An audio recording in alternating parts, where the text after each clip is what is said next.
Hey sweeties, welcome back to my channel. నేనైతే ఈ వీడియోలో అమెజాన్లోకి ఎలా వచ్చాను, ఎలా జాయిన్ అయ్యాను, నా ఎక్స్పీరియన్స్ ఏంటి అని చెప్పి ఎక్స్ప్లెయిన్ చేశాను. వీడియో నచ్చితే ప్లీజ్ లైక్ చేయండి, అలాగే షేర్ చేయండి, అలాగే సబ్స్క్రైబ్ చేసుకోండి. Thank you for watching. ఇంకా చాలామంది నన్ను, మా ఫ్రెండ్స్ కూడా, అంటే అసలు ఇక్కడ ఈ టాపిక్ ఎందుకు చెప్దాము అనుకుంటున్నానంటే, ఇది మన వల్ల కాదు అని ఎవరు అనుకోకూడదని చెప్పి. సో బేసికల్లీ నేను చదివిందంతా గుంటూరులోనే, because I'm from Guntur. So మొత్తం స్కూల్, కాలేజ్ మొత్తం గుంటూరులోనే. చిన్నప్పటి నుంచి ఇంగ్లీష్ మీడియం స్కూలే. సో చిన్నప్పటి నుంచి చదువు అంతా బాగుండేది. కానీ తెలిసిందేగా బీటెక్ వచ్చేసరికి చదువు కొంచెం అలా అయింది. It's okay. నేను సప్లీస్ రాశాను. సప్లీస్ అంటే బీటెక్ అయిపోయే లోపల అయిపోయినాయి అనుకుని, అది ఇంకొక మాట. బట్ సప్లీ అయితే రాశాను. ఇంకోటి ఏంటి అంటే, బీటెక్లో మనకి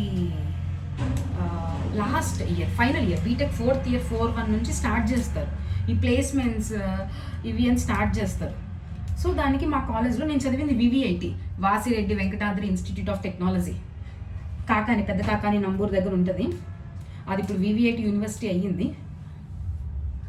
సో కాలేజ్ అయితే బాగుంటుంది. ఏ కాలేజ్ అయినా బాగుంటుంది మనం చేసే పనుల వల్ల అనుకుంటాం. కాలేజ్ బాగాలేదు, ఒకవేళ నన్ను అడిగితే కనుక మా కాలేజ్ వద్దురా అని చెప్తానని చాలామంది అనుకుంటాం మనం చేసే పనుల వల్ల. అలానే సో ఇక్కడ ఏమైంది అంటే, నా బీటెక్ ఫైనల్ ఇయర్లో ఉన్నప్పుడు క్యాంపస్ ప్లేస్మెంట్స్కి ఒక 7,000 పే చేయమని చెప్పారు. ఇది ఎందుకు చెప్తున్నామంటే, everything is not piece of cake అంటారు కదా, అట్లా అన్నమాట. సో 7,000 పే చేయమని చెప్పారు. 7,000 ఎందుకు పే చేయాలి? చాలామంది పే చేశారు. సో మా క్లాస్లో అందరు గర్ల్స్, బాయ్స్ అందరూ చాలామంది పే చేశారు. నేను పే చేయలేదు. ఎందుకు 7,000 ఎందుకు అని చెప్పి అనుకున్నాను. Also because of financial situations ఆ టైంలో. అప్పుడు మా డాడీకి హెల్త్ బాగాలేదు. ఎందుకు, ఓకే మనం ట్రై చేయొచ్చు అని. అప్పటికి మా పెద్దక్క తను గవర్నమెంట్ జాబ్స్ ప్రిపేర్ అవుతూ ఉండేది. సో ముగ్గురం బాగా చదివేవాళ్ళము. సో నేను కూడా అనుకున్నాను, ఓకే బ్యాంక్ జాబ్స్ ప్రిపేర్ అవుదాము, బ్యాంక్ జాబ్స్ కొడతాం, గవర్నమెంట్ జాబ్సే బెటర్, ప్రైవేట్ జాబ్స్ నమ్మకం లేదు, ఇట్లా అనుకొని నేను కట్టలేదన్నమాట. నేను మా పెద్దక్క ఏం చేశామంటే, నంద్యాల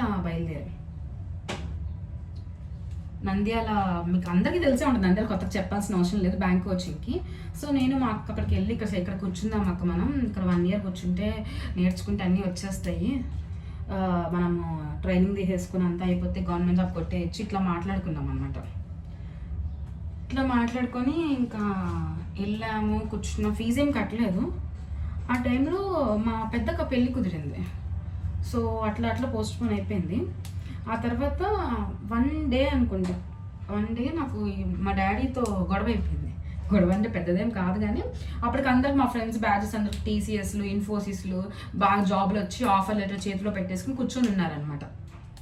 సో మనం ఇంకా లేదు కదా, నేను హైదరాబాద్ వెళ్తాను, హైదరాబాద్కి వెళ్ళి జాబ్ ట్రై చేస్తాను. అప్పుడు మా మావయ్యలు హైదరాబాద్లో ఉండేవాళ్ళు అనమాట, ఉప్పల్లో. సో నేను ఇంటికి వెళ్తాను, మావయ్యలు ఇంటికి వెళ్తాను అని చెప్పేసి వెళ్ళాను. నేను ఒకదాన్ని వెళ్ళాను, టికెట్ బుక్ చేసేసుకొని. ఇంకా మా డాడీ మీద కోపంతో, మా డాడీ పంపించట్లేదు ఎక్కడికి, నన్ను పంపించవు, నాకు ఇలా ప్రాబ్లం అయిపోతుంది అని చెప్పేసి నేను వచ్చేసాను అనమాట.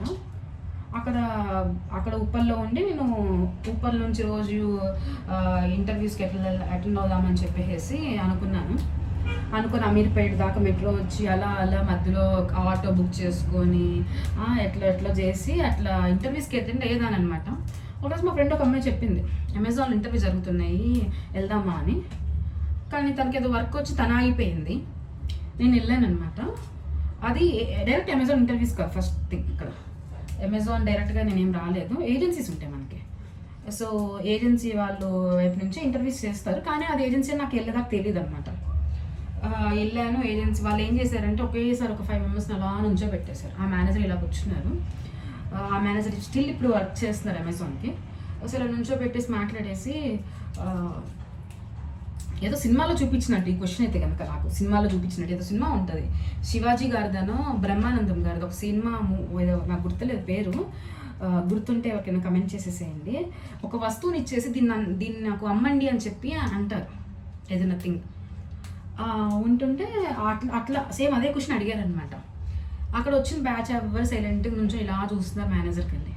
మనకి ఇట్లాంటివి మామూలుగా చదివింది ఇంగ్లీష్లో, సో ఇంగ్లీష్ మాట్లాడడం వచ్చు, ఫ్రీగా భయం లేకుండా మాట్లాడడం వచ్చు.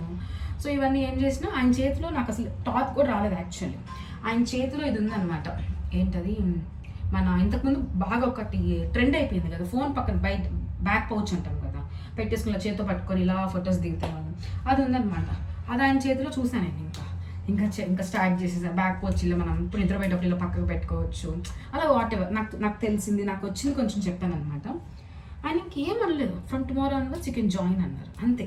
ఇంకా no second row no third row, ఇదే క్వశ్చన్ అడిగారు, అమెజాన్లో జాయిన్ చేసేసుకున్నారు. చాలా చాలా కొత్తగా అనిపిస్తుంది, బట్ ఇది బిగినర్ రోల్ కదా, సో ఏజెన్సీ నుంచి, సో ఎక్కువేం అడగలేదు మమ్మల్ని.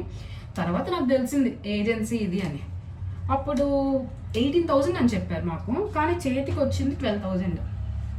12 అయితే అసలు అప్పుడు నేను కేపీహెచ్బిలో హాస్టల్లో ఉంటుండే అప్పుడు. కానీ ఏంటంటే అది ఆఫీస్ వచ్చేసి నానక్రమ్ కూడా, అందరికి ఐడియా ఉంటుంది హైట్ 11 ఆఫీస్ అంటే. సో అక్కడ నుంచి అనమాట క్యాబ్స్ వాళ్ళే ఇచ్చేవాళ్ళు, సో ప్రాబ్లం ఉండేది కాదు. సో కేపీహెచ్బి దాకా అక్కడ ఉండేదాన్ని నేను.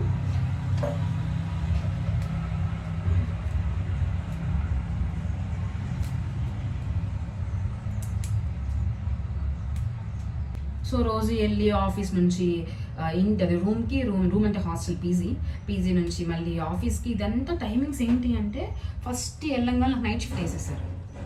నైట్ షిఫ్ట్ వేసేయంగానే అయిపోయింది, ఇంకా అలవాటు లేదు మనకి నైట్ షిఫ్ట్. సో ప్రాబ్లం అయిపోయింది, నాకైతే తల పగిలిపోయింది. ఎంత అంటే తల వెళ్ళి దేని కొట్టుకోవాలంత, గుద్దుకోవాలంత కోపం వచ్చేసేది, తలనొప్పి వచ్చేది. పీజీ కదా, పొద్దున్నే 7 o'clockకి లాగౌట్ అనమాట. ఇంటికి వచ్చేసరికి రూమ్కి వచ్చేసరికి పీజీకి వచ్చి 9 అయిపోయేది. బ్రేక్ఫాస్ట్ ఒక్కటి అవైలబిలిటీలో ఉండేది. సో అప్పటికి లంచ్ మనం అప్పటికి తినాం కదా, ఆయన బ్రేక్ఫాస్ట్ చేసేసి రూమ్లోకి వెళ్ళి పడుకునే వాళ్ళం. ఇంకేముంది, మధ్య లేచేసరికి ఈవినింగ్ 4, 5 ఇంతే.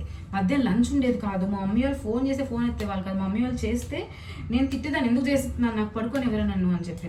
అంటే నైట్ నిద్రపోయింది ఒకటి, మార్నింగ్ నిద్రపోయింది ఒకటి, దట్ ఈస్ ఫర్ ష్యూర్. ఎంతైనా నాకు ఇప్పుడు ఈ నైట్ షిఫ్ట్ అంటే ఎవరైనా చేసే వాళ్ళు కనిపిస్తే అబ్బా పాపం అనిపిస్తుంది, కష్టం అయిపోతుంది. ఒక 1 or 3 months అనమాట కంటిన్యూస్ షిఫ్ట్. ఇంకా అయిపోయింది నాకు. అదిగాక నేను ఉండే కేపీహెచ్బి పీజీ అనేది 4th floor అనమాట. 4th or 5th గుర్తులేదు, 4th అనుకుంటా. ఇది లేదు, లిఫ్ట్ లేదు. సో మెట్ల మీద 3rd floor దాకా బాగానే ఎక్కేదాన్ని. 3rd నుంచి 4thకి అయితే ఆయాస పడితే ఎట్లాగో వెళ్ళేదాన్ని. ఇంకా అదిగాక నా షిఫ్ట్స్ అప్పుడు నైట్ షిఫ్ట్ ప్లస్ అదిగాక నా వీక్ ఆఫ్ కూడా వచ్చేసి వీక్ డేస్లో, సో వీకెండ్స్లో కాదు. అరౌండ్ సాటర్డే సండే ఖచ్చితంగా ఆఫీస్కి వెళ్ళాల్సి వచ్చేది. సాటర్డే సండే అలా బయటకు వస్తే, అంటే అది పైన కదా, ఇంకా పెంట్ హౌస్ లాగా ఇంకా అనమాట. ఇలా కిందకి ఇలా చూస్తే ఆ మొత్తం కేపీహెచ్బి బస్ స్టాండ్ రోడ్ అంటే అందరికి ఐడియా ఉంటుంది. సో మంచిగా చాలా మంది తిరుగుతా, ఎదురే ఇది ఉండేది, రత్నదీప్ ఉండేది, రత్నదీపే ఉండేది.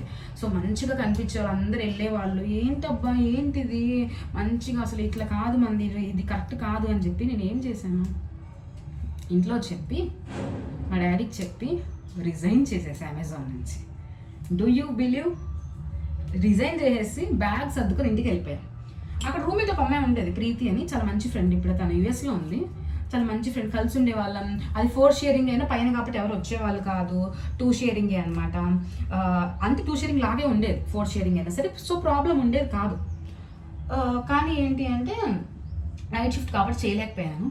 ఇంకా రిజైన్ చేసేసి మా డాడీకి చెప్పి, డాడీ నా వల్ల కాదు రిజైన్ చేస్తా అంటే మా డాడీ సపోర్ట్ చేశారు. అయిపోయాక తర్వాత ఏమైంది, ఇంకా మా అక్క పెళ్ళి కుదిరింది, అయిపోయింది. తర్వాత నాకు అదే మా ఫ్రెండ్ ఎవరైతే రూమ్లో ఉన్నారో తను నాకు కాల్ చేసింది వన్ డే. కాల్ చేసి ఇలా వర్క్ ఫ్రమ్ హోమ్ ఆప్షన్స్ వస్తున్నాయి, కోవిడ్ టైం అప్పటికి, సో చేస్తావా అని అడిగింది. వర్క్ ఫ్రమ్ హోమ్ అంటే ఇంకా రెడీ చేస్తానని చెప్పాను. సో చేయడం, అతను మాట్లాడడం అయిపోయింది, మేనేజర్ నాకు కాల్ చేయడం అయిపోయింది. నాకు మా ఏంటిది అక్కడ దగ్గరలో ఒక స్టేషన్ ఉండేది, ఓకే, లాస్ట్ మైల్ స్టేషన్ అంటాం అనమాట, జిఎన్టీజే అని. దానికి పంపించడం జరిగింది ల్యాప్టాప్, ఇంటికి ల్యాప్టాప్ వచ్చేయడం జరిగింది, నా వర్క్ స్టార్ట్ చేయడం జరిగిపోయింది. ఇది కూడా ఏజెన్సీ, అప్పుడు మళ్ళీ ఇది కూడా సేమ్ ఏజెన్సీ. అక్టోబర్లో, సెప్టెంబర్ ఎండింగ్లోనే వచ్చింది. October, November, December, John 25th దాకా చేశాను. 25th నాకు ఇంకో కాంటాక్ట్స్ పెరుగుతాయి కదా మనకి, ఇంకా జాబ్ చేయడం స్టార్ట్ చేశాక. సో కాంటాక్ట్స్ రావడం వల్ల ఇంకొక ఆఫర్ వచ్చిందన్నమాట అమెజాన్లోనే. అలా టీమ్ చేంజ్ అయిపోయారు. అలా టీమ్ చేంజ్ అయితే ప్రమోషన్ నాకు వచ్చేసింది. సో అక్కడి నుంచి నా జర్నీ అనేది స్టార్ట్ అయింది యాజ్ ఏ అమెజాన్ ఎంప్లాయ్ అనుకుంటాం కదా. సో ఆ ఫీలింగ్ చాలా చాలా బాగుంటుంది. సో అదైతే వచ్చేసింది అనమాట. ఆ తర్వాత నేను మళ్ళీ నాకు అక్కడ ఆల్మోస్ట్ 1.5 ఇయర్స్ చేశాను. 1.5 ఇయర్స్ చేసేసి ఆ తర్వాత మళ్ళీ నాకు ఇంకొక ఆఫర్ వచ్చింది. సో బెంగుళూరు వెళ్ళిపోయాను. మళ్ళీ ఒక 1.5 ఇయర్ అక్కడ కూడా చేశాను. చేసి మళ్ళీ హైదరాబాద్లో పొజిషన్ ఉంది అని చెప్పి తెలిసాక మళ్ళీ అదే టైంకి ఇటు వచ్చేసాను అనమాట. సో ఆ టైం అనేది అంటే మన ఎవరో ఒకరు హెల్ప్ చేస్తారు మనకి, అది డెఫినెట్గా. అది మాత్రం ఒకసారి మా ఫ్రెండ్ ప్రీతి చేసింది, ఇంకొకసారి ఇంకొక పర్సన్ చేశారు. తన పేరు వర్ధన్, ఇప్పటికీ మా ఫ్రెండ్ అనమాట. సో ఇప్పటికీ మా టీంలో వర్క్ చేస్తున్నారు, మా టీంలోనే చేస్తున్నారు. సో మేము గుడ్ ఫ్రెండ్స్. సో ఏంటి అంటే అలా దేవుడు అనే వాళ్ళు ఒకరు పంపిస్తూ ఉంటారు మనకి. సో అస్సలు మీరు బ్యాక్ స్టెప్ చేయొద్దు. చాలా ఇంటర్వ్యూస్కి చేశాము, చాలా అప్లై చేశాము, నాకేం కాల్స్ రాలేదని చెప్పి ఎవ్వరు అనుకోవద్దండి. ఖచ్చితంగా ఖచ్చితంగా ఎవరో ఒకరి నుంచి సపోర్ట్ వస్తుంది మనకి, ఖచ్చితంగా సక్సెస్ అవుతారు. Thanks for watching this video. ఈ వీడియో నచ్చితే కనుక ప్లీజ్ లైక్ చేయండి, షేర్ చేయండి, అలాగే సబ్స్క్రైబ్ చేసుకోండి. అలాగే మీ కెరియర్ గురించి డౌట్స్ ఉంటే కనుక ప్లీజ్ కమెంట్ చేసేసేయండి, డెఫినెట్గా మీకు రిప్లై ఇస్తాను. కెరియర్ పరంగా గైడెన్స్ అనేది ఖచ్చితంగా ఇస్తాను. ప్లీజ్ కమెంట్ చేసేసేయండి. అలాగే మర్చిపోవద్దు, సబ్స్క్రైబ్ చేసుకుంటున్నారు కదా. Okay, bye sweeties.